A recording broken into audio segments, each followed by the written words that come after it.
sou do povo de Cura, eu sou uma jovem, uma liderança de uma comunidade. Não vim aqui na reunião só representar a minha comunidade, vim representar a comunidade toda, vim representar todos os jovens indígenas e vim aqui lutar pelo meu direito, o direito que deveria ser feito cumprido há muito tempo. E que até agora estamos lutando pelos meus jovens que agora estão morrendo no alcoolismo, no suicídio. Estão pedindo a sua ajuda. Muitos dos jovens têm abandonado as aulas, na faculdade, nas escolas, terminaram só o ensino fundamental, só o ensino médio, por causa de quê? Por causa de falta de dinheiro, falta de hospedagem na cidade, ou também nas próprias comunidades, as próprias comunidades vizinhas, quando vem para as comunidades grandes para estudar, algumas precisam de necessidade, por causa que não tem algumas familiares para poderem se hospedar. Por isso, vem aqui através dessa reunião, através da minha comunidade, da comunidade geral, para lutar pelos meus jovens, todos os jovens de toda a etnia também. Porque eu sei que eles estão passando. Muitos jovens que eu conheço, até meus parentes, já faleceram por suicídio e alcoolismo.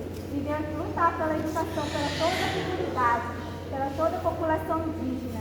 Porque eu sei como eles se sentem.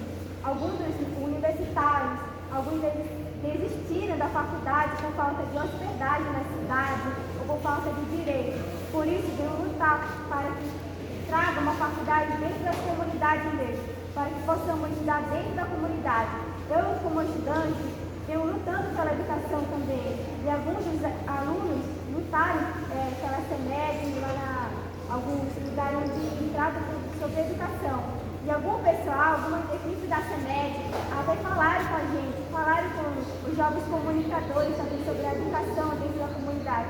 Algumas pessoas ignoraram a gente, não quiseram saber da nossa educação. Falaram que